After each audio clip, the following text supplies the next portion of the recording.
اللهم إني أسألك علما نافعا.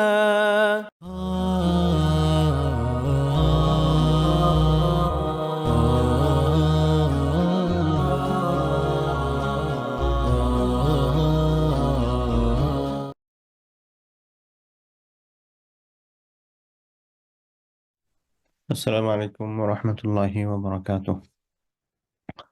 الحمد لله نحمده ونستعينه ونستغفره ونؤمن به ونتوكل عليه ونعوذ بالله من شرور أنفسنا ومن سيئات أعمالنا.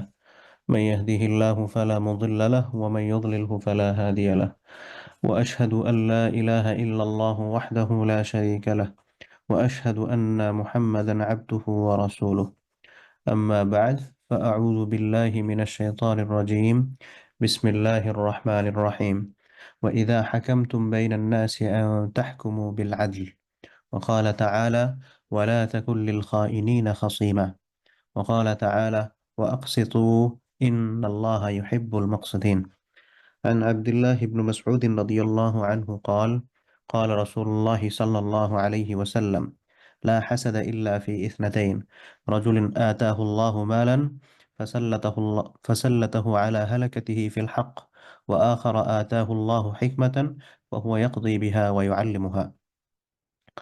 আল্লাহ রাব্বুল আলামিনের দরবারে আমরা অসংখ্য গণিত শুকরিয়া আদায় করছি। আল্লাহ সুবহানাহু ওয়া তাআলা আমাদেরকে দরসুল ঈমানের আরেকটি ক্লাসে অংশগ্রহণ করার তৌফিক দান করছেন, আলহামদুলিল্লাহ।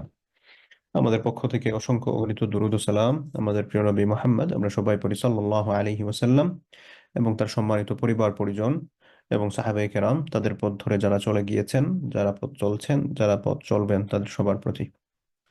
সম্মানিত দিনী ভাই বোনেরা, আমরা এই প্রোগ্রামে ঈমানের উপরে আলোচনা করি। ঈমানটা হচ্ছে আমাদের সবচেয়ে বেশি জরুরি বিষয়। তো ঈমানের পরিচয় এবং ঈমানের শাখা প্রশাখা সংক্রান্ত বিষয়ে, ঈমান কি কারণে ভঙ্গ হয়, এগুলোর ব্যাপারে আমরা কথা বলেছি অলরেডি। এবং ঈমানের শাখা প্রশাখা এই অধ্যায়টা এখন পর্যন্ত আমাদের চলমান আছে। আমার যতটুকু মনে পড়তেছে, আমরা গত সপ্তাহে হচ্ছে 50 নম্বর শাখায় সম্ভবত শেষ করছিলাম। জাহিদ ভাই, ঠিক আছে কিনা? আমরা কি জি 50 সাহেব, শেষ 50তম আলোচনা হয়েছে জামাতবদ্ধভাবে জীবনযাপন করা। জীবনযাপন? ঠিক আছে, শুকরিয়া, জাযাকাল্লাহ খাইরান। তো আমরা ঈমানের 50তম শাখা হচ্ছে জামাতবদ্ধভাবে জীবনযাপন করা, সেটা আমরা গত সপ্তাহে আলোচনা করছি। আজকে আমরা 51 নম্বর শাখা থেকে আলোচনা শুরু করবো, সেকশন নাম্বার 51। তো ঈমানের 51 নম্বর শাখা। ঈমানের ইন টোটাল শাখা কত? ইমাম বাইহাকী রাহিমাহুল্লাহ তিনি তার এই বইয়ের মধ্যে 51টি শাখা তিনি সংকলন করেছিলেন। তো এই 77টি, সরি, ইমাম বাইহাকী রাহিমাহুল্লাহ 77টি শাখা তিনি সংকলন করেছেন কোরআন হাদিস থেকে গবেষণা করে। তোর মধ্যে আমরা 50টি শাখা নিয়ে আলোচনা শেষ করছি। আজকে আমরা 51তম শাখা নিয়ে কথা শুরু করবো, ইনশাআল্লাহ। তো ঈমানের 51তম শাখা হচ্ছে আদল এবং ইনসাফের সাথে বিচার ফয়সালা করা। আমরা দেখা যায় সামাজিক ভাবে আমরা বিভিন্ন বিচার কার্যের সাথে নিজেদেরকে সম্পৃক্ত করি। হয়তো আমি দেখা গেল নিজেই জজ, অথবা আমি জজ না হলেও দেখা গেল আমি হয়তো আমার একটা ফেস ভ্যালু আছে, উম, বা মানুষ আমাকে সম্মান করে, এই জন্য যে কোনো সালিশ বৈঠকে আমার অংশগ্রহণ করার সুযোগ হচ্ছে। তো আমি যখন কোনো বিচার বা সালিশে আমি অংশগ্রহণ করব, এই বিচার বা সালিশের মধ্যে আমি ইনসাফের সাথে ন্যায় বিচারটা যাতে করতে পারি, এটা হচ্ছে ঈমানের শাখা। এমন একজন মানুষ সে বিচার করতে বসলো, সে বিচার করতে গিয়ে যদি ইনসাফ বজায় না রাখে, সে যদি পার্সিয়ালিটি করে যে না, আমাকে যে পক্ষ দাওয়াত দিয়ে এনেছে আমি সেই পক্ষের পাশ টানবো, এদার সে যদি বাতিল পথে থাকে, সে যদি তার অধিকার এখানে নষ্ট হচ্ছে, আরেকজনের অধিকার সে নষ্ট করতেছে, এটা বোঝার পরও সে ব্যক্তি যদি দেখা যায় যে না, আমাকে যে নিয়ে আসছে বা যে আমাকে কোনো ফায়দা দিচ্ছে আমি তার পক্ষ টানতেছি, এরকম যদি হয়, তাহলে আমি আমার ইমানে সমস্যা আছে, আমার ইমানের মধ্যে কমতি আছে। বিচার ফয়সালার ক্ষেত্রে আল্লাহ সুবহানাহু ওয়া তাআলা সূরা নিসার একটা আয়াতে বলেন, ওয়া ইযা হাকামতুম বাইনান নাস। তোমরা যখন মানুষ, আল্লাহ রাসূল সাল্লাল্লাহু আলাইহি ওয়াসাল্লাম এবং ঈমানদার যারা আছেন সবাইকে উদ্দেশ্য করে আল্লাহ তাআলা বলছেন, ওয়া ইযা হাকামতুম, তোমরা যখন বিচার ফয়সালা করবে, বাইনান নাস, মানুষদের মধ্যে, এই বিচার কার্য পরিচালনার ক্ষেত্রে, বিচার কাজ ফয়সালা করার ক্ষেত্রে, আন তাহকুমু বিল আদল, তোমরা আদলের সাথে, ইনসাফের সাথে, হ্যাঁ, ন্যায়পরায়ণতার সাথে তোমরা ফয়সালাটা করিও। পার্সিয়ালিটি করো না, তুমি একজনের পক্ষপাতিত্ব অবলম্বন করো না। যদি পক্ষ টানো ন্যায় ইনসাফ বাদ দিয়ে, তাহলে কিন্তু তোমার ঈমানের মধ্যে ঝামেলা আছে। তোমার ইমানে ঝামেলা আছে। তো ইমানে যদি ঝামেলা না থাকতে হয়, আমরা যদি ঝামেলা মুক্ত ইমান চাই, তাহলে আমি যদি কোনো বিচার সালিশ করার আমি সুযোগ পাই, তো এই বিচার সালিশ করার ক্ষেত্রে আমি যাতে ন্যায়পরায়ণতা বজায় রাখি। সে আমার ফ্যামিলি মেম্বার বা সে আমার ফ্রেন্ড, এটার কারণে আমি যাতে তার পক্ষপাতিত্বটা না করি। বর্তমানে দেখা যায় আমরা এই বিচার কার্যকে বায়াস করার চেষ্টা করি। আমরা অতিরিক্ত সুযোগ সুবিধা নেওয়ার জন্য, দূর ওর এখানে ভাই দেন না ভাই একটা কিছু ব্যবস্থা করে, আপনি থাকতে আমি এটার মধ্যে ফেঁসে যাব। তখন ভাইও দেখা যায় একটা ফয়সালা করে দিতেছেন, বা একটা বাইপাস, একটা অবস্থান তৈরি করে দিতেছেন, বের হওয়ার পথ তৈরি করে দিচ্ছেন। এই যে কাজগুলো করছেন, এগুলো হচ্ছে ইমান বিধ্বংসী কাজ। আল্লাহ তাআলা বলেছেন, ভাই ইযা হাকামতুম বাইনান নাস, তোমরা যখন মানুষদের মধ্যে ফয়সালা করবে, আন তাহকুমু বিল আদল, ইনসাফের সাথে ফয়সালা করো। আরেকটা বিষয় হচ্ছে, আপনি যখন বিচার কাজে বসে আপনি পার্শিয়ালিটি করবেন, তখন এই পার্শিয়ালিটি করার কারণে যার অধিকার ছিল আপনি তার কিন্তু হক নষ্ট করছেন। এবং এই হকটা নষ্ট করার কারণে আপনি বান্দার হক নষ্ট করলেন। এবং বান্দার হক নষ্ট করার সবচেয়ে ভয়ানক দিক হচ্ছে, এটা আল্লাহ তাআলা মাফ করবেন না। আপনি আল্লাহ তাআলার কাছে শিরিক ব্যতীত অন্য যে সকল গুনাহ নিয়ে গেছেন, আপনি যদি কায়মন বাক্যে তওবা করেন, আল্লাহ সুবহানাহু ওয়া তাআলা মাফ করে দেওয়ার ঘোষণা দিয়েছেন, মাফ করে দিতে পারেন ইনশাআল্লাহ। কিন্তু আপনি অন্য কোনো বান্দার হক নষ্ট করে গেছেন, আল্লাহ তাআলা বলবেন এটা আমার চ্যাপ্টারই না, এটা আমার চ্যাপ্টারই না। আপনি মনে করেন বিবিএতে ভর্তি হয়েছেন, আপনি বিবিএতে ভর্তি হয়ে যদি মনে করেন আপনি লয়ার সাবজেক্টের সবগুলা বুক ওখানে পড়বেন, এটা তো হবে না। আপনি বিবিএতে গেছেনই আপনি ব্যবসা প্রশাসন এগুলো বোঝার জন্য, পড়ার জন্য।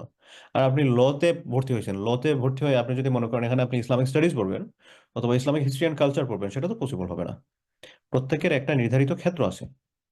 তো এই ক্ষেত্রটার ক্ষেত্রে আল্লাহ সুবহানাহু ওয়া তাআলা বলছে যে বান্দার হক এটার চ্যাপ্টার আমার কাছে নাই। আল্লাহ তাআলার অথরিটি আছে মাফ করার, কিন্তু তিনি ঘোষণা দিয়েছেন যে তিনি এটা ক্ষমা করবেন না। তো এই জন্য আমরা বিচার সালিশ করার ক্ষেত্রে দুইজন ঝগড়া লেগে আসছে আমার কাছে মধ্যস্থতাকারী হিসেবে, আমি যাতে পার্শিয়ালিটি না করি, বরং ইনসাফের সাথে আমার ফয়সালাটা যাতে হয়, এ ব্যাপারে যাতে আমরা খেয়াল রাখি। আরেক আয়াতে আল্লাহ সুবহানাহু ওয়া তাআলা বলছেন, ওয়ালা তাকুল লিল খাইনিনা খাসিমা। আল্লাহ রাসূল সাল্লাল্লাহু আলাইহি ওয়াসাল্লামকে উদ্দেশ্য করে আল্লাহ তাআলা বলছেন, হে নবী, লা তাকুন, আপনি হবেন না, লিল খাইনিন, যারা খেয়ানত করে, যারা করাপ্টেড, যারা দুর্নীতিপরায়ণ, তাদের সাথে আপনি বিতর্ক করিয়েন না। এদের সাথে কথাবার্তা বলে লাভ নাই। লা তাকুল লিল খাইনিন, আপনি বিতর্ককারী হবেন না। কাদের সাথে? খাইনিন, যারা হচ্ছে করাপ্টেড, দুর্নীতিপরায়ণ, যারা আমানতের খেয়ানত করে, এদের সাথে খাসিমা, আপনি বিতর্ককারী, আপনি আর্গুমেন্ট করবেন, এই আর্গুমেন্টে যাওয়ারই কোনো দরকার নাই। দেখেন, খারাপ মানুষদের সাথে কথাবার্তা বলা, এটা আল্লাহ সুবহানাহু ওয়া তাআলা আমাদেরকে ডিসকারেজ করেছেন, যে এদের সাথে এদের এদের কাজ হচ্ছে এদেরকে ইগনোর করতে হবে, ignore.com এর মধ্যে ফেলে দিতে হবে, যে এদেরকে আমরা সবসময় এড়িয়ে চলবো, এরা আমার লাইফের পার্ট হতে পারে না। এদের জন্য আমি টেনশন করব বা এদেরকে নিয়ে আমি মাথা ঘামাবো? নো, এটা আউট অফ মাইন্ড। এটাকে নিয়ে আমি বিশ্লেষণ করা বা এটাকে নিয়ে ভাবা কিভাবে কি হচ্ছে, এটা আমার কোনো দরকারই নেই। তো আল্লাহ সুবহানাহু ওয়া তাআলা বলছেন, ওয়ালা তাকুল লিল খাইনিনা খাসিমা, আপনি এই করাপ্টেড মানুষদের, এই খেয়ানতকারী দুর্নীতিপরায়ণ মানুষদের আপনি তাদের সাথে বিতর্ককারী হবেন না, এদের পক্ষে আপনি কথা বলবেন না কখনো।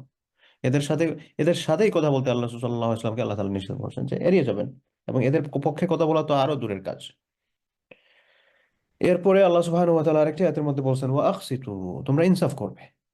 এটা বিচার সালিসের ক্ষেত্রে বা যে কোনো যে সকল বিষয়ে আমার ইনসাফ করা দরকার, হ্যাঁ, আমার যে সকল বিষয়ে ইনসাফের লাঠিটা আমি যথাযথভাবে ইউজ করা দরকার, এই সকল ক্ষেত্রে আমি যাতে ইনসাফ করি। আল্লাহ তাআলা বলছেন, ওয়া আকসিতু, তোমরা ন্যায়পরায়ণতা বজায় রাখো, তোমরা ইনসাফ করো। তো ইনসাফ করলে কি হবে? আল্লাহ তাআলা বলছেন, ইন্নাল্লাহা ইউহিব্বুল মুকসিতিন, কারণ আল্লাহ সুবহানাহু ওয়া তাআলা ইনসাফকারীদেরকে পছন্দ করেন, আল্লাহ তাআলা ইনসাফকারীদেরকে ভালোবাসেন। এখন আপনি যদি একটা লিস্ট বানান যে আল্লাহ তাআলা কাদেরকে ভালোবাসেন, যাদেরকে আল্লাহ সুবহানাহু ওয়া তাআলা ভালোবাসেন, এই তালিকাটা তৈরি করতে গিয়ে আপনি একটা ক্যাটাগরি এরকম পাবেন, যারা ইনসাফ বজায় রাখে, তাদেরকে আল্লাহ তাআলা ভালোবাসেন। কারণ আল্লাহ তাআলা কোরআনুল কারীমের মধ্যে ঘোষণা দিয়েছেন, ওয়া আকসিতু, তোমরা ইনসাফ বজায় রাখো। ইনসাফ বজায় রাখার এগেইনস্টে, এর বিপরীতে আমরা কি অ্যাচিভ করতেছি? ইন্নাল্লাহা ইউহিব্বুল মুকসিতিন, এটার বিপরীতে আমরা আল্লাহ সুবহানাহু ওয়া তাআলার ভালোবাসা অর্জন করতেছি। সম্মানিত ভাই বোনেরা, তাহলে ইমানের আরেকটা শাখা পেলাম কি? ইমানের আরেকটা শাখা হচ্ছে আদল এবং ইনসাফের সাথে বিচার কাজ ফয়সালা করা। এই চ্যাপ্টারে গিয়ে অনেক জজ ফেঁসে যাবেন। তারা দেখা যায়, যারা ন্যায়পরায়ণতার সাথে বিচার কার্য ফয়সালা করার জন্য চেষ্টা করতেছেন, সেটা তো ভালো কাজ। কিন্তু যারা বায়াস হচ্ছেন, ন্যায় বিচার করছেন না, অন্যায়ভাবে ক্ষমতার দাপটের কারণে বায়াস হচ্ছেন, বা নিজের স্বার্থের কারণে নিজে ঘুষ পেয়েছেন, এই সকল কারণে দেখা গেল তিনি ন্যায় বিচারটা করলেন না। এটা একে তো তিনি ঈমান বিধ্বংসী কাজ করতেছেন, এর বিপরীতে তিনি বান্দার হক নষ্ট করতেছেন, যেটা আল্লাহ সুবহানাহু ওয়া তাআলা কখনো ক্ষমা করবেন না। এক হাদিস আব্দুল্লাহ ইবনে মাসউদ রাদিয়াল্লাহু আনহু থেকে বর্ণিত, তিনি বলেন, লা হাসাদা ইল্লা ফি ইসনাতাইন, কোনো হিংসা নাই, তবে দুইটা ক্ষেত্রে হিংসা করা পারমিসিবল আছে। এটাকে হিংসা বলে না, ঈর্ষা বলা হয় আর কি। হিংসা কখনোই পারমিসিবল নয়, কিন্তু দুইটা ক্ষেত্রে এটা পারমিসিবল, অর্থাৎ আপনি এটা ঈর্ষা করতে পারেন যে, ওহ এর কেমনে সম্ভব রে ভাই, কেমনে করে এগুলা, ঈর্ষান্বিত আপনি হতে পারেন। কোন দুইটা ক্ষেত্রে?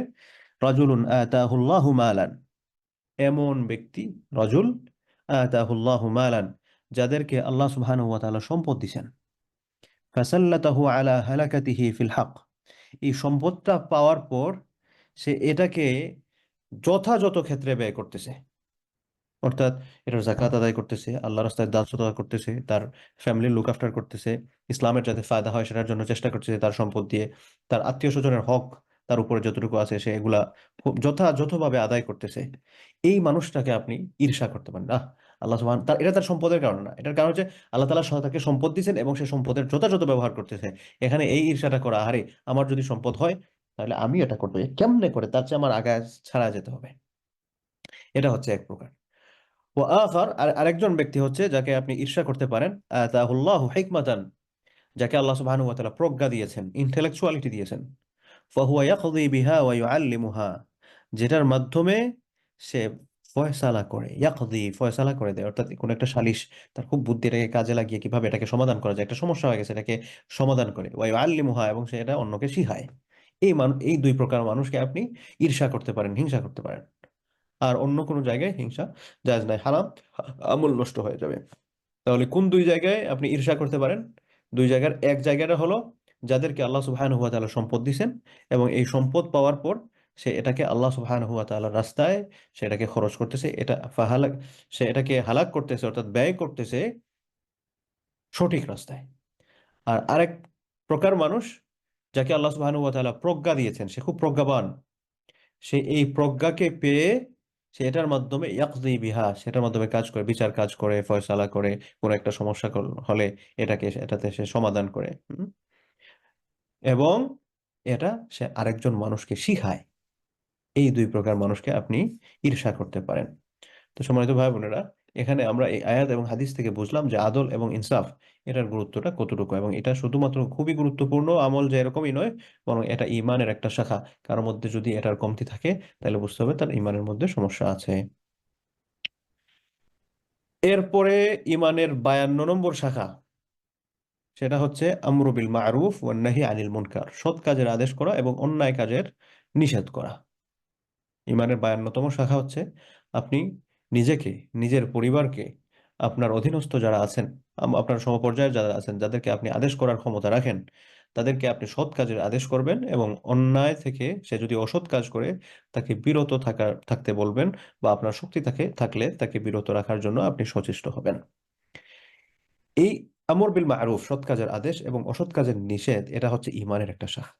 আমাদের মধ্যে কত দেখা যায়, কত হারাম কাজ হচ্ছে, কত আল্লাহদ্রোহী কাজ হচ্ছে। আমরা কি এগুলাতে আসলে বাধা দেওয়ার চেষ্টা করছি? এই মানুষটাকে আমি কি ফিরে আনার জন্য কখনো আমার চিন্তা আছে যে এই মানুষটা তো খারাপ কাজ করতেছে, আমি তার মধ্যে একটু দাওয়াতি কাজ করি, তাকে একটু বলি তুমি এটা করো না, তাকে একটু বলি তুমি, তাকে একটু নিষেধ করি, তাকে সৎ কাজের জন্য আদেশ করি, সৎ পথ দেখাই, এটার জন্য আমরা কি চেষ্টা করি? যদি করে থাকি তাহলে তো মাশাআল্লাহ, খুব ভালো। আর যদি না করে থাকি তাহলে কিন্তু আমার ইমানের মধ্যে ঝামেলা আছে, কমতি আছে। আমার আশেপাশে, আমার সারাউন্ডিং এ ইমান বিরোধী কাজ হচ্ছে, আল্লাহ বিরোধী কাজ হচ্ছে, রসুল বিরোধী কাজ হচ্ছে, এটা নিয়ে আমার কোনো কথা না, ধরো আমি আমার লাইফ নিয়ে আছি, ঠিক আছে, আমি আমার নামাজ রোজা নিয়ে আছি, সে করতেছে, এটা নিয়ে আমার কোনো মাথা ব্যথা নাই। এরকম যদি হয় তাহলে বুঝতে হবে কিন্তু ইমানে ঝামেলা আছে। এবং সৎ কাজের আদেশ, অসৎ কাজের নিষেধ, এটা খুব গুরুত্বপূর্ণ একটা কাজ। আল্লাহ সুবহানাহু ওয়া তাআলা বলেন, ওয়ালতাকুম মিনকুম উম্মাহ, তোমাদের মধ্যে একটা জাতি হবে, একটা দল হবে, একটা প্ল্যাটফর্ম হবে, ইয়াদউনা ইলাল খাইর, তাদের কাজ হবে তারা কল্যাণের পথে আহ্বান করবে, সৎ কাজের আদেশ করবে। ইয়াদউনা ইলাল খাইর, তারা কল্যাণের প্রতি মানুষদেরকে কল করবে, ডাকবে। ইয়ামুরুনা বিল মারুফ, সৎ কাজের আদেশ করবে। ওয়া ইয়ানহাউনা আনিল মুনকার, এবং আল্লাহ তাআলার নিষিদ্ধ কাজসমূহ থেকে মানুষদেরকে বিরত থাকতে বলবে, তাদেরকে নিষেধ করবে। মানে এই মানুষদের জন্য ফ্যাসিলিটিস কি, আল্লাহ সুবহানাহু ওয়া তাআলা কি প্রোভাইড করতেছেন, রেজাল্ট কি? রেজাল্ট হচ্ছে উলাইকা হুমুল মুফলিহুন, এরা সফল কাম। আল্লাহ তাআলা বলছেন এরা সফল কাম। সফল কাম কারা? আপনি এখন সফল কাম কারা এটা লিস্ট করতে বসছেন। কারা সফল কাম? তো এই সফল কামের লিস্ট খুঁজতে গিয়ে আপনি একটা লিস্ট পাবেন। আল্লাহ সুবহানাহু ওয়া তাআলা বলছেন যে তোমাদের মধ্য থেকে যারা কল্যাণের পথে থাকে, কল্যাণের পথে ডাকার ডেফিনেশন কি? কল্যাণের পথে ডাকার ডেফিনেশন হচ্ছে সৎ কাজের আদেশ করে, অসৎ কাজ থেকে নিষেধ করে, অসৎ কাজ থেকে মানুষকে বিরত রাখতে বলে, এরা হচ্ছে সফল কাম।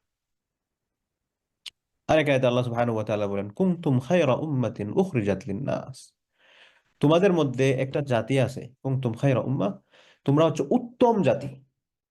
কুনতুম তোমরা হলে খায়রা উম্মাতিন, বেস্ট নেশন, উত্তম জাতি। এখন উত্তম জাতির সংজ্ঞা কি? আল্লাহ তাআলা বলছেন উত্তম জাতির সংজ্ঞা হচ্ছে উখরিজাত লিন-নাস, যারা উখরিজাত লিন-নাস, মানুষের কল্যাণে তারা বের হয়। তাদেরকে বের করা হয়েছে এই মানুষের কল্যাণ করার জন্য। এখন এই মানুষের কল্যাণ যে করতেছে কি কাজ করে? আল্লাহ তাআলা বলছেন তা'মুরুনা বিল মা'রুফ, তোমরা সৎ কাজের আদেশ করবে, ওয়া তানহাউনা আনিল মুনকার, এবং অসৎ কাজ থেকে মানুষকে নিষেধ করবে, ওয়া তু'মিনুনা বিল্লাহ, এবং আল্লাহর প্রতি ঈমান রাখবে। তোমাদের ঈমান বিশুদ্ধ হবে, তোমরা সৎ কাজের আদেশ করবে, অসৎ কাজ থেকে নিষেধ করবে, তোমরা হচ্ছে শ্রেষ্ঠ উম্মাহ, শ্রেষ্ঠ জাতি। এখন আমি আপনাকে বললাম, আমাকে বললেন আমি একজন শ্রেষ্ঠ মানুষ হতে চাই, আমি শ্রেষ্ঠ জাতিগোষ্ঠীর অন্তর্ভুক্ত হতে চাই। কিভাবে আমি শ্রেষ্ঠ জাতিগোষ্ঠীর অন্তর্ভুক্ত হতে পারি? কিভাবে আমি এদিকে আমি সবার উপরে থাকতে পারি? I want to be the best. আল্লাহ তাআলা বলছেন তুমি বেস্ট হতে চাও? বেস্ট হওয়ার সিম্পল সলিউশন হচ্ছে যে তুমি সৎ কাজের আদেশ করবে এবং অসৎ কাজ থেকে মানুষদেরকে বিরত থাকতে বলবে, এবং ঈমান তোমার বিশুদ্ধ হবে। তাহলেই তুমি বেস্ট জাতির মধ্যে অন্তর্ভুক্ত হতে পারতেছো। এবং আমি যখন এই কাজগুলো করব, সৎ কাজের আদেশ করব, অসৎ কাজের নিষেধ করব, আল্লাহ তাআলা আমাদের জন্য ঘোষণা দিচ্ছেন, আল্লাহ তাআলা আমাদের জান এবং মাল এর বিনিময়ে জান্নাত থেকে কিনে নিয়েছেন। অর্থাৎ আপনি যখন সৎ কাজের আদেশ করবেন, অসৎ কাজের নিষেধ করবেন, তখন আপনি একটু ক্রাইসিস ফিল করতে পারেন, বিভিন্ন ধরনের সমস্যা আপনার জন্য আসতে পারে। কিন্তু এই সমস্যাটা আপনার জন্য কিছুই না, এটা বোঝানোর জন্য আল্লাহ তাআলা বলছেন তুমি কি সমস্যায় পড়বা? তোমার জান এবং মালের মায়া করতেছো, এগুলো তো তুমি আগেই বিক্রি করে দিছো। এখন আপনি বলেন, আপনি আমার কাছ থেকে একটা জিনিস কিনছেন, আমি এটা অলরেডি বিক্রি করে দিছি। কারণ বিক্রি করার পর এই জিনিসের প্রতি আমি নিজে মালিক থাকাকালীন অবস্থায় যেরকম টান ছিল, এরকম কি টান থাকবে আপনার কাছে বিক্রি করার পর? যদিও এই জিনিসটা আমার কাছে আছে, টান থাকবে না, কারণ এটার মালিক আমি তো না। তখন আমি চিন্তা করবো, আচ্ছা ঠিক আছে, আমার কাছে আছে, আমি যতটুকু পারি করলাম। এরপরে যদি এটা নষ্ট হয়, ধর যার মাল তার জাকাত, যে এটা মালিক হয়েছে তার পথে সে যাবে, এটা নিয়ে আমার এত টেনশন করার দরকার নাই, রাইট? তো সেম এই জিনিসটাই আল্লাহ সুবহানাহু ওয়া তাআলা আমাদেরকে বোঝাতে চাচ্ছেন যে ইন্নাল্লাহ আশতারা মিনাল মুমিনিন, আল্লাহ তাআলা মানুষদের কাছ থেকে কিনে নিছেন আনফুসাহুম, তাদের জান কিনছেন, ওয়া আমওয়ালাহুম, তাদের মালও কিনছেন। সুতরাং জান এবং মাল আমি আগেই বিক্রি করে দিছি, এটার জন্য তো আমার এত ফিলিংস থাকার কথা না। কিসের মাধ্যমে বিক্রি করছি? বিআন্না লাহুমুল জান্নাহ, কিসের মাধ্যমে? জান্নাতের বিনিময়ে। আল্লাহ তাআলা আমাদেরকে নিশ্চয়তা দিচ্ছেন যে তোমরা আমার কাছে বিক্রি করছো, তোমাদেরকে জান্নাত দিব। তো এখন আমি যদি বিক্রি করে দিয়েই থাকি, তাহলে এই বিকৃত পণ্যর জন্য তো আমার আসলে এত পরিমাণ কান্নাকাটি করা বা এটার জন্য এত পরিমাণ ফিলিংস কাজ করা, এটা তো আমার জন্য হচ্ছে না। তার মানে কি আমি বিক্রি করি নাই? যদি আমি বিক্রি করে না থাকি, তাহলে কিন্তু জান্নাত পাচ্ছি না। এখন যদি প্রশ্ন করা হয়, ঠিক আছে আপনি আপনার জানমাল দিয়ে থাকেন, আপনি কিন্তু আখিরাতে জান্নাত পাবেন না, তখন আবার আমরা সবাই চমকে উঠবো। তো তখন আমরা সবাই যদি চমকে উঠি, তাহলে আমরা যাতে এটা মনে করি যে আমি তো আসলে আমার জানমাল বিক্রি করে দিছি, তাহলে বিক্রি করার পর আমার কেন এত ফিলিংস এটার জন্য কাজ করবে? আমি এটার পিছনে কেন এত দেওয়ানা হব? তো এই জন্য আমাদের সোসাইটি, আমাদের ফ্যামিলি, এগুলাকে পাপ থেকে মুক্ত রাখার জন্য আমি সৎ কাজের আদেশ করা, অসৎ কাজের নিষেধ করা, এটা খুবই জরুরি। আমরা অনেক সময় ধর আরেকজন মানুষ খারাপ কাজ করতেছে, আমি এটা কি করব? না, আমি আমি করা উচিত। আমার চোখের সামনে আমার একজন নিকটাত্মীয়, আমার একজন ঘনিষ্ঠ মানুষ, আমার বন্ধু, সে জাহান্নামের দিকে যাচ্ছে, আমি তাকে বাধা দিব না? আপনি দেখলেন আপনার চোখের সামনে আপনার বাচ্চাকে সাপ আক্রমণ করতেছে, আপনি কি বসে বসে দেখবেন ওকে লেটস এনজয়? না, করবেন না। তো আপনি দুনিয়ার সাপের আক্রমণ থেকে বাঁচার জন্য আপনি তাকে, সে যদি আপনার বাচ্চাও না হয়, একজন মানুষের উপরে একটা আক্রমণ আসতেছে, উপর থেকে কিছু একটা পড়ে যাচ্ছে বা সে একটা ক্ষতির সম্মুখীন হচ্ছে, আপনি এটা রিয়েলাইজ করতেছেন, আপনি যদি তাকে ইনফর্ম করেন যে এই ভাই বিপদ আসতেছে কিন্তু, এটা যদি ইনফর্ম করেন, তাহলে আপনি মনে করছেন যে না, সে এই পথ থেকে ফিরে আসবে। তো যদি সে এই পথটা থেকে ফিরে আসে, সে যদি এটা থেকে বেঁচে যায়, আপনি তো অবশ্যই তাকে কনসার্ন করবেন। তো এই কনসার্নটা দুনিয়ার ক্ষেত্রে যদি আমরা করতে পারি, আখেরাতে সে জাহান্নামের দিকে যাচ্ছে, এবং এমন জাহান্নাম যেটা থেকে বের হওয়ার পথ নাই, সে লম্বা সময় ধরে সেখানে থাকতে হবে, এই ব্যাপারে কি আমি তাকে সতর্ক করব না? অবশ্যই করব। এবং এই করাটা শুধুমাত্র তার ফায়দার জন্য নয়, আমার ফায়দার জন্য। আমার কি ফায়দা? ওই যে আল্লাহ সুবহানাহু ওয়া তাআলা বলছেন উলাইকা হুমুল মুফলিহুন, আপনি যখন এই কাজগুলো করবেন আপনি সফলকাম হবেন। এটা হচ্ছে আপনার এক ফায়দা। 2 নম্বর ফায়দা হচ্ছে আপনি শ্রেষ্ঠ জাতির সদস্য হবেন। কারণ আপনি যদি মনে করেন যে না আমার শ্রেষ্ঠ জাতির সদস্য হওয়ার দরকার নাই বা আমি সফলকাম হওয়ার দরকার নাই, দেন আপনি বসে বসে এনজয় করতে পারেন, লেটস এনজয়, সে আমার অমুক জাহান্নামে যাচ্ছে, আমার কি হয়েছে? অথচ আল্লাহ সুবহানাহু ওয়া তাআলা আমাদেরকে বলেছেন ইয়া আইয়ুহাল্লাযীনা আমানু, হে ঈমানদারগণ, কু আনফুসাকুম ওয়া আহলিকুম নারা, তুমি তোমার নিজেকে, তোমার পরিবারকে জাহান্নামের আগুন থেকে বাঁচাও। এই পরিবারের পরিধিটা কিন্তু আস্তে আস্তে বড় হয়। প্রথমে নিজে, তারপর নিজের ওন ফ্যামিলি, তারপর এক্সটেন্ডেড ফ্যামিলি, তারপর আমার সোসাইটি, আমি যাদেরকে ধারণ করি, আমার পুরা মুসলিম জাহান হচ্ছে আমার ফ্যামিলি। আল্লাহ রাসূল বলেছেন আল মুসলিম আখুল মুসলিম, মুসলমান এক মুসলমান আরেক মুসলমানের ভাই। তো এক মুসলমান আরেক মুসলমানের যদি ভাই হয়, তাহলে তো সবাই আমরা একে অপরের ইসলাম নামক ফ্যামিলির সদস্য। যেমন আমার আরেকজন মুসলিম ভাই সে আমার চোখের সামনে জাহান্নামে চলে যাবে, এটা তো অসম্ভব। এটা তো ফায়দার কথা বললাম। আর দ্বীনের দাওয়াতের কাজ যারা করবেন, এই দাওয়াতের কাজ আপনি সফল, জীবনে সফল হওয়া কিন্তু এত সহজ না, একটু কষ্ট তো করতে হবে। নো পেইন নো গেইন, কষ্ট না করিলে কেষ্ট মিলে না। তাই জন্য কিছুটা তো কষ্ট করতে হবে।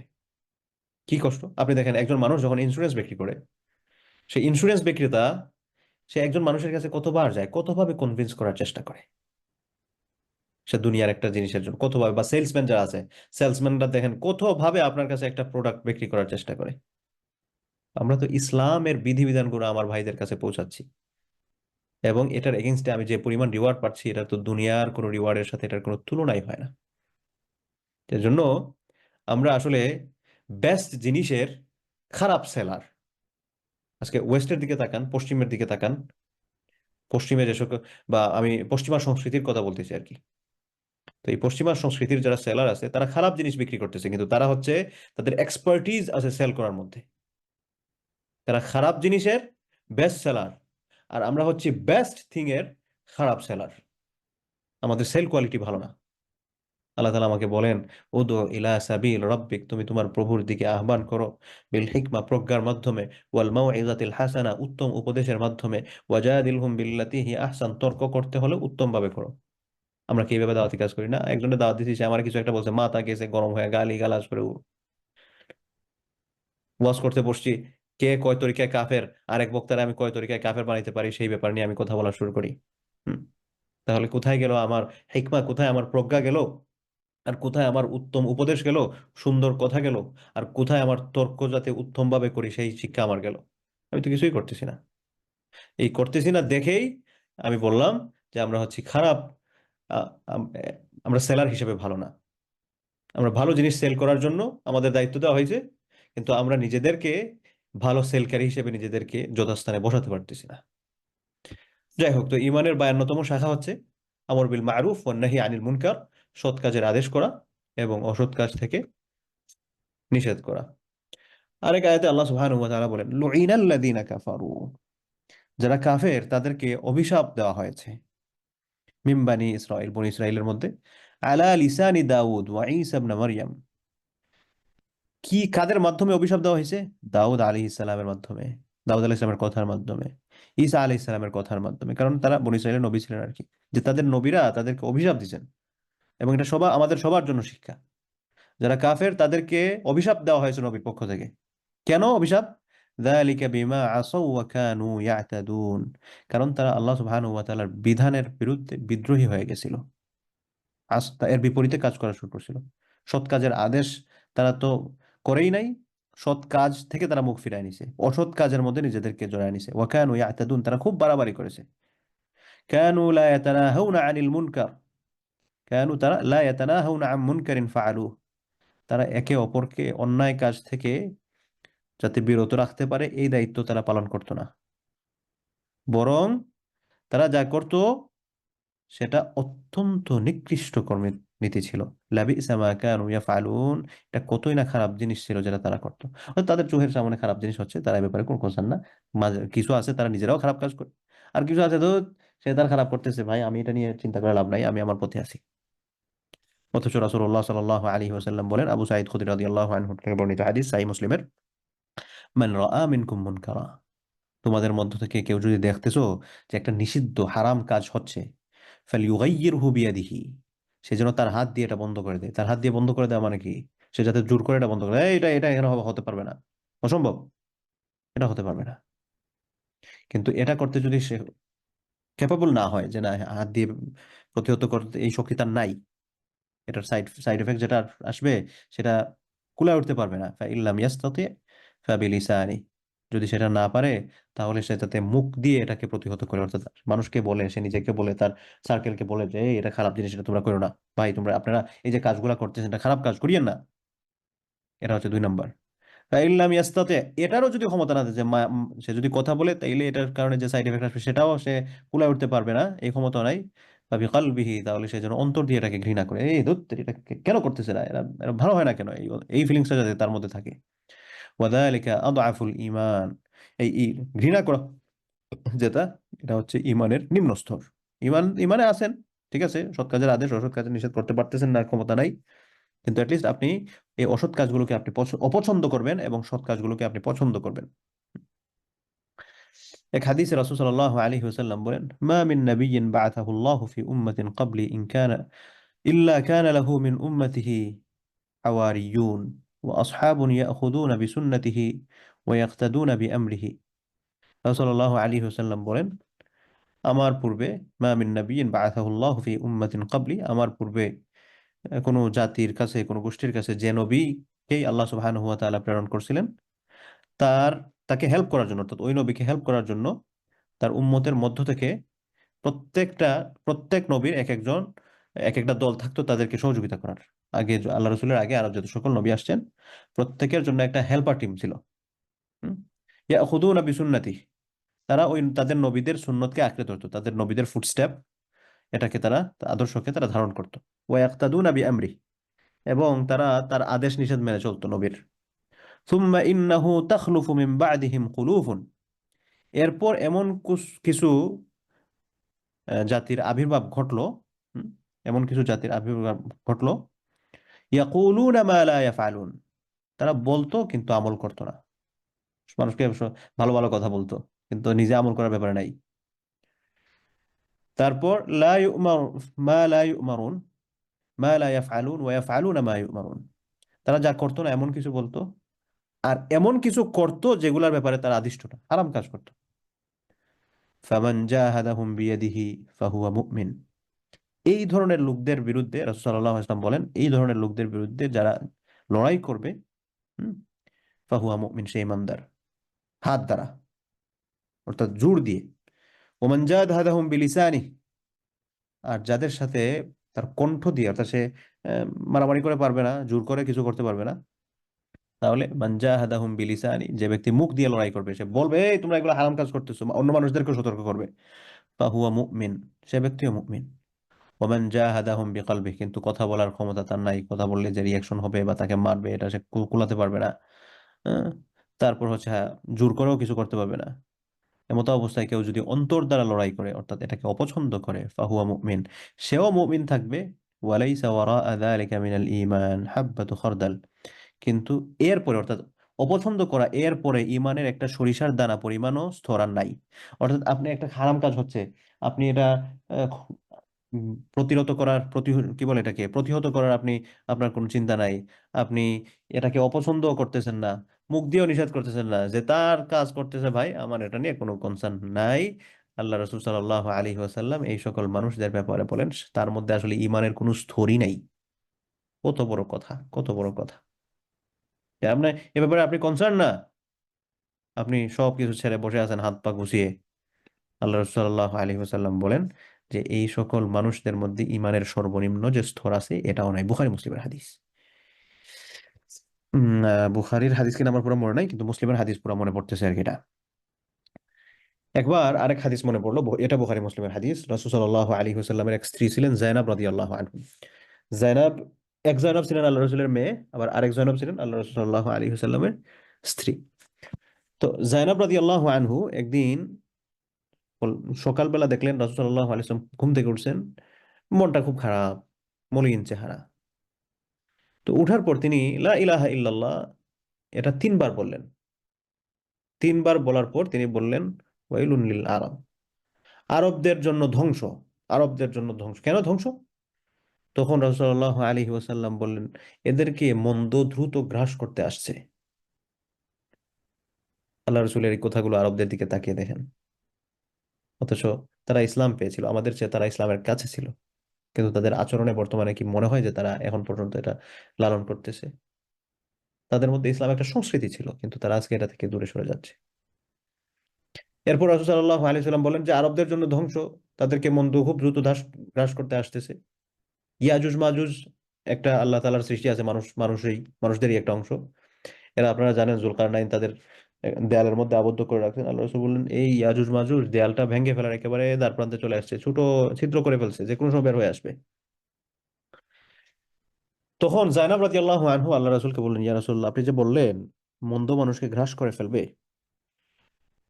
দুনিয়া যে ধ্বংস হওয়ার দিকে আপনি যে বলতেছেন এগুলা মন্দ মানুষকে গ্রাস করবে, আমাদের মধ্যে তো এখনো অনেক ভালো ভালো লোক আছেন, সৎ লোক আছেন, এই সৎ লোক থাকার পরও কি দুনিয়া গ্রাস হয়ে যাবে?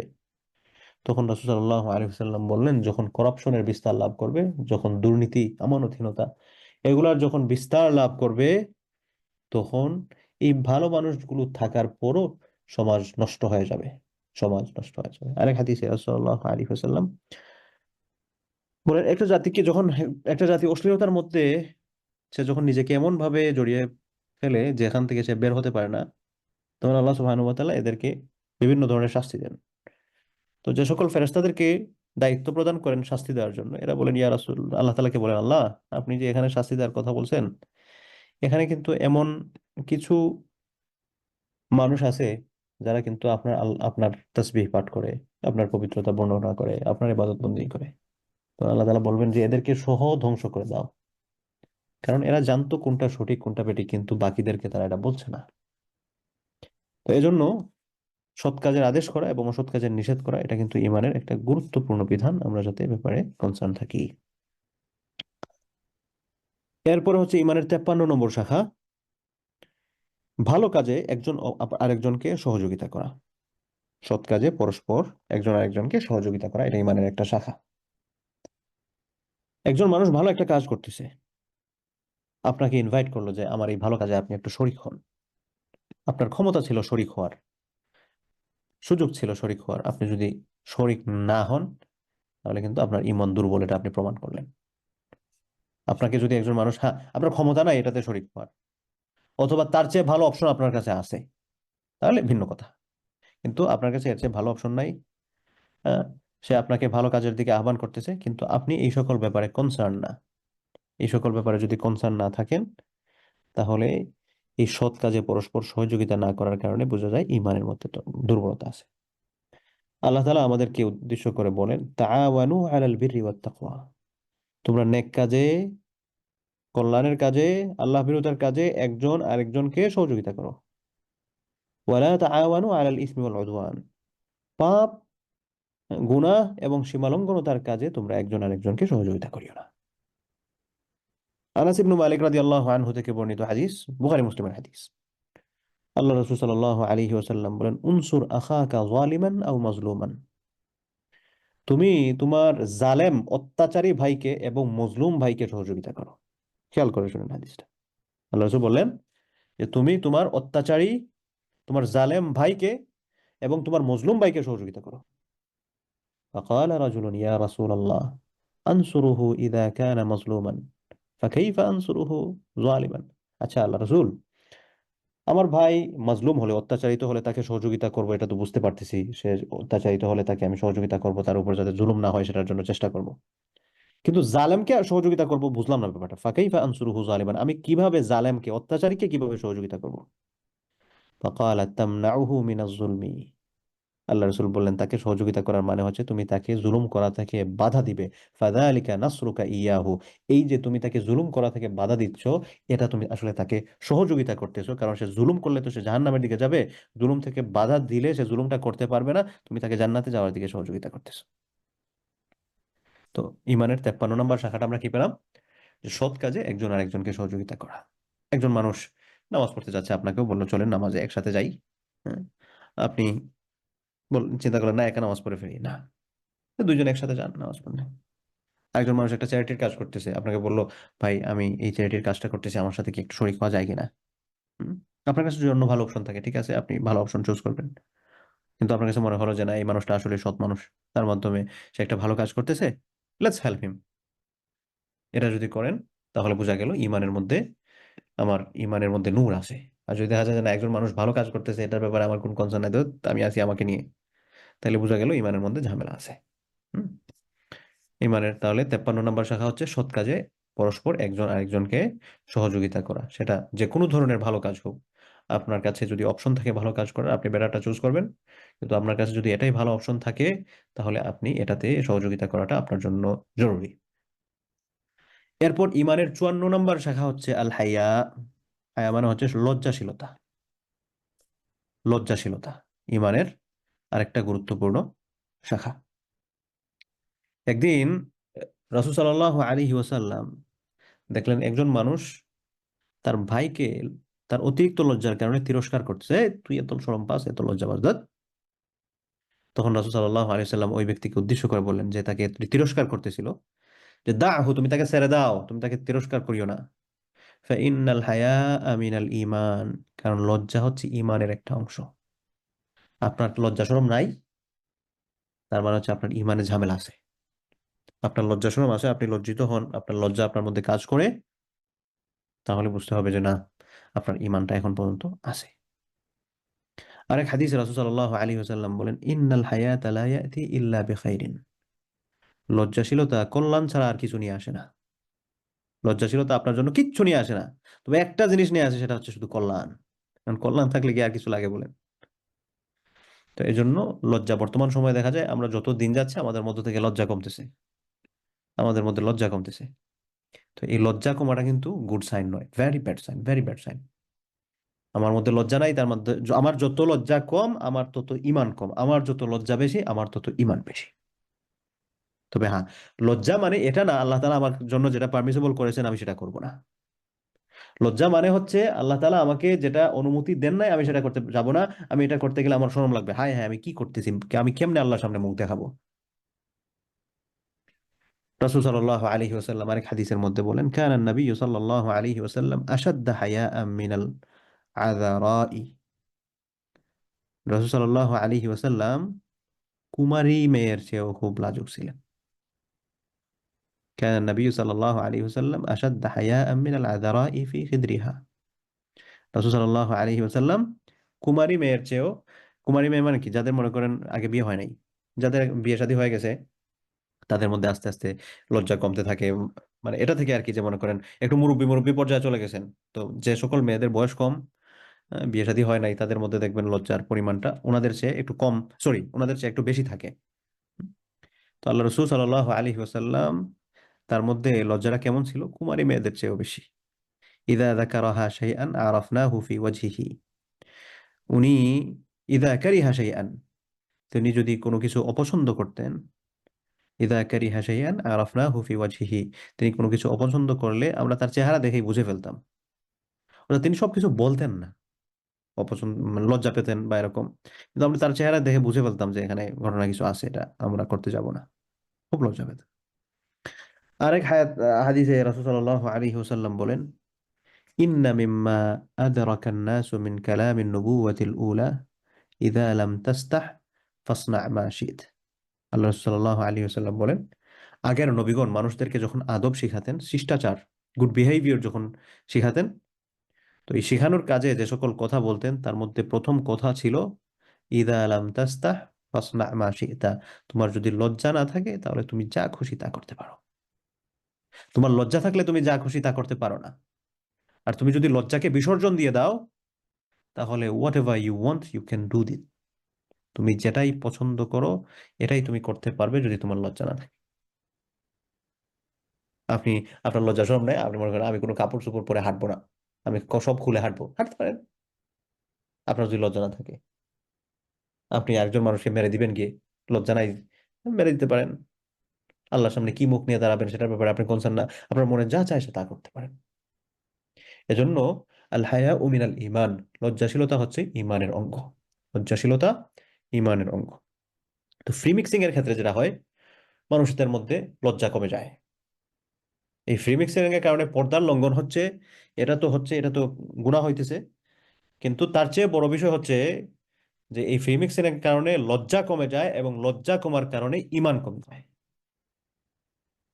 So be careful about that. আল্লাহ সুবহানাহু ওয়া তাআলা আমাদেরকে বুঝার তৌফিক দান করুন। এরপর ঈমানের 55 নম্বর শাখা বিররুল ওয়ালিদাইন, পিতামাতার সাথে সদাচরণ করা। পিতামাতার সাথে সদাচরণ করা এ ব্যাপারে আসলে লম্বা আলোচনা করা যাবে, বিশাল এক অধ্যায় রচনা করা যাবে। সংক্ষেপে দু একটা কথা বলি। আল্লাহ তাআলা তার ইবাদত করার ব্যাপারে আয়াত যেগুলো বলেছেন, এই আয়াতগুলো বলতে গিয়ে কিছু আয়াতের মধ্যে আল্লাহ তাআলা তার ইবাদতের সাথে সাথেই বলেছেন পিতামাতার সাথে সদ্ব্যবহার করা, অর্থাৎ আল্লাহর ইবাদতের ক্ষেত্রে তার উপর ঈমান আনার পর আমার সেকেন্ড স্টেপের যে গুরুত্বপূর্ণ কাজ, একটা হচ্ছে নামাজ পড়া, আর একটা হচ্ছে পিতামাতার সম্মান করা, তাদেরকে ভালোভাবে ট্রিট করা। আল্লাহ তাআলা বলেন ওয়াবিল ওয়ালিদাইনি ইহসানা, তোমরা পিতামাতার প্রতি ইহসান করো। এই ইহসান মানে কি? শুধুমাত্র তাদের হক আদায় করো না, তোমার বেস্ট যে বিহেভিয়ারটা আছে, তুমি এই বেস্ট বিহেভিয়ারটা তুমি তাদের সামনে পেশ করো। আল্লাহ তাআলা বলেন ওয়াসাইনাল ইনসান, আমি মানুষদেরকে উপদেশ দিয়েছি বিওয়ালিদাইহি, তাদের পিতামাতার ব্যাপারে কি করার জন্য? ইহসানা, ইহসান করার জন্য। তাহলে ইহসান কাকে বলে? ওই যে আগে যেটা বললাম, আমার কাছে আমার বেস্ট যেটা আছে, শুধুমাত্র তাদের হক আদায় করে বসে থাকা নয়, বরং আমার কাছে যে বেস্ট অপশনটা আছে সেই বেস্ট অপশনটা দিয়ে তাদেরকে ট্রিট করার চেষ্টা করা। আল্লাহ তাআলা বলেন ওয়াকাদা রাব্বুকা আল্লা তা'বুদু ইল্লা ইয়্যাহ, তোমার প্রভু ফয়সালা করেছেন। কাদা শব্দের অর্থ কি? কাদা শব্দের অর্থ হচ্ছে ফয়সালা করে দেওয়া। কাদা রাব্বুক, তোমার প্রভু ফয়সালা করে দিয়েছেন, এ ব্যাপারে আর কোনো কথা হবে না। কি ফয়সালা করে দিয়েছেন? আল্লাহ তা'বুদু ইল্লা ইয়্যাহ, তোমরা তাকে ছাড়া আর কারো ইবাদত করতে পারবেন না। ওয়াবিল ওয়ালিদাইনি ইহসানা, আর 2 নম্বর কাজ হচ্ছে পিতামাতার প্রতি সৎ ব্যবহার করবে। কেন আমি পিতামাতার প্রতি তাদেরকে আমার বেস্টটা দিতে হবে? কেন? আল্লাহ সুবহানাহু ওয়া তাআলা বলছেন ইম্মা ইয়াবলুগান্না ইনদাকাল কিবারা আহাদুহুমা আও কিলাহুমা ফালা তাকুল লাহুমা উফফিন ওয়া লা তানহারহুমা। কেন করতে হবে সেটাতে যাওয়ার আগে আল্লাহ সুবহানাহু ওয়া তাআলা বলছেন ইয়াবলুগান্না ইনদাকাল কিবার, তোমাদের কাছে তোমার পিতামাতা বৃদ্ধ হয়ে গেছেন, বৃদ্ধ অবস্থায় পৌঁছে গেছেন। আহাদুহুমা আও কিলাহুমা, পিতামাতার মধ্য থেকে কেউ একজন অথবা দুইজনই বুড়া হয়ে গেছেন। কারণ বুড়ার কথা কেন বললেন? কারণ তাদের যখন শক্তি সামর্থ্য থাকবে তখন আমরা তাদেরকে ভালোভাবে ট্রিট করব, মানে ভালোভাবে ট্রিট না করে তো উপায় নাই, নাহলে দিবে বাপ মা মায়ের। কিন্তু তারা যখন বয়স হয়ে যায়, আমরা যখন ফ্যামিলির কর্তৃত্বে চলে আসি, তখন তারা দেখা যায় যে কিছুটা আমাদের নির্ভর হয়ে পড়েন, আমরা তাদেরকে ওরকম ট্রিট করতে হয়। এই জন্য আল্লাহ সুবহানাহু ওয়া তাআলা এই কথাটা মেনশন করেছেন। কিন্তু এর মানে এই না যে আমার বয়স কম আছে আমি তাদের সাথে মিসবিহেভ করতে পারি, অফকোর্স নট। কিন্তু এই সময় আপনি যদি মিসবিহেভ করেন বা আপনার পিড়ায় একবারে সোজা করে ফেলবে, কিন্তু ওই সময়টাতে তারা তো আর শাসন করতে পারবেন না। এই জন্য আল্লাহ তাআলা বলছেন তাদের মধ্য থেকে কেউ একজন বৃদ্ধ হয়ে গেছেন বা দুজনই বৃদ্ধ হয়ে গেছেন, ফালা তাকুল লাহুমা উফ, তাদের আচরণে তুমি উফ শব্দটা ব্যবহার করো না। উফ শব্দটাও না, বিরক্ত হওয়াই যাবে না। ওয়ালা তানহারহুমা, এবং তাদেরকে ধমক দিবে না। দেখেন, প্রথমে বলছেন উফ শব্দটা ব্যবহার করা যাবে না, এরপরে আবার বলছেন হচ্ছে ধমকও দেওয়া যাবে না, মানে একবারে হাইয়েস্ট লেভেলের যেটা বেয়াদবি সেটাও মেনশন করেছেন। তাহলে আচ্ছা বেয়াদবি করা যাবে না, তাহলে মনে হয় মাঝে মধ্যে একটু ছোটখাটো একটু একটু আমি তাদেরকে ইগনোর করতে পারি বা একটু অ্যাংরি লুক দিতে পারি, এরকম নো। উফ শব্দটা মানে কোনো প্রকার বিরক্ত হওয়া যাবে না। ওয়াকুল লাহুমা কাউলান কারীমা, তাহলে কেমনে ট্রিট করব? তাদের জন্য কাউলান কারীমা, সম্মানজনক কথা তাদেরকে বলবে, তাদের সাথে খুব ভালো ব্যবহার করবে, রেসপেক্ট দিয়ে ব্যবহার করবে।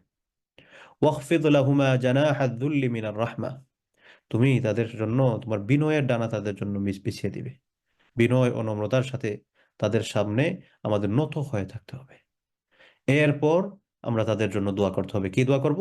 রব্বির হামহুমা কামা রব্বায়ানি সগীরা। আল্লাহ তাআলা বলছেন ওয়াকুল, এবং তুমি বলবে রব্বির হামহুমা, হে আমার রব, এই দুজনের প্রতি আপনি রহম করেন। কেমন রহম?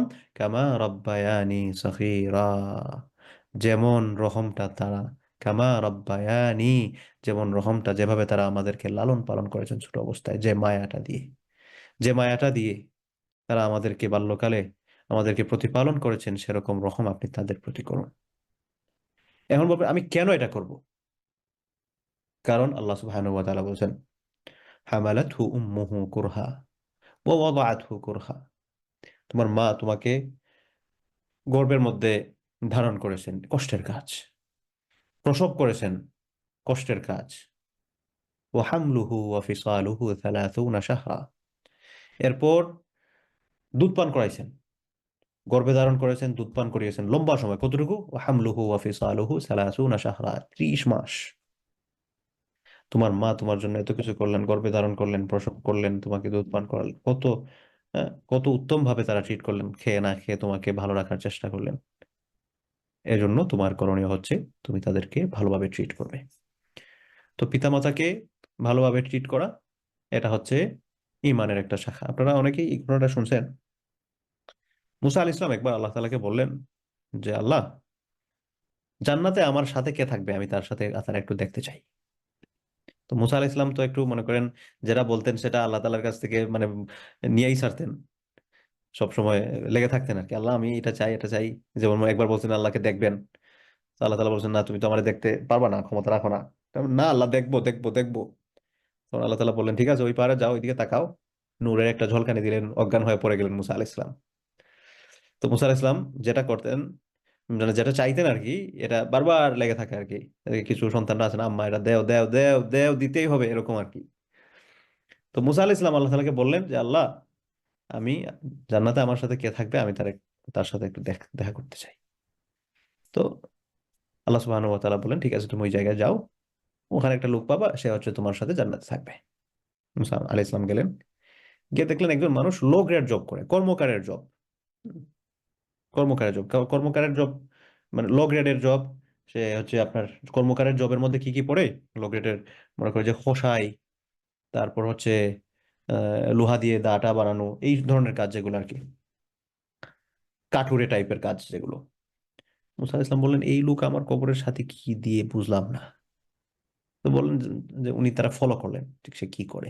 দেখা গেল সে যখন কাজ থেকে ফেরার পর তার বৃদ্ধ মা তাকে সে কুলে করে, টুকরিতে করে, বা যেভাবে পারে সেভাবে নিয়ে যায়, গোসল করায়, গোসল করে আবার তাকে কাঁধে করে নিয়ে বাইরে যায়, ঘুরায়। অর্থাৎ মা যা পছন্দ করেন সে ওই সকল কাজগুলো করতে থাকে। তখন মুসা আলাইহিস সালাম বুঝতে পারলেন এই কাজের বিনিময়ে আল্লাহ তাআলা আসলে তাকে এটা দিচ্ছেন। তো এটা বলার কারণ হচ্ছে, দেখেন, পিতামাতাটা আমাদের জন্য আমাদের পরকালে ভালো কিছু অর্জন করার, খুব সহজে আমরা কিছু ভালো কিছু অর্জন করতে পারি তাদের মাধ্যমে, আবার খারাপ কিছু অর্জন করতে পারি। এজন্য রাসূল সাল্লাল্লাহু আলাইহি ওয়াসাল্লাম আমাদেরকে বলেছেন যে, তোমাদের সেই সকল মানুষদের জন্য, এক হাদিসে বলেন যে, ওয়াইলুন, এই সকল মানুষদের জন্য খুব আফসোস হয়, খুব আফসোস হয়। কোন সকল মানুষদের জন্য খুব আফসোস হয়? ওই সকল মানুষদের জন্য খুব আফসোস হয় যারা তাদের বৃদ্ধ পিতামাতাকে পেয়েছে কিন্তু তারা তাদের জান্নাতকে নিশ্চিত করতে পারে নাই। এদের জন্য বড় আফসোস হয়, এরা বদবখত, এরা কমবখত। কয়েকটা ব্যাপার বলেছিলেন। একটা হচ্ছে যারা রমাদান পেয়েছে কিন্তু তার গুনাহ সে মাফ করাতে পারে নাই, সে দুর্ভাগ্যবান।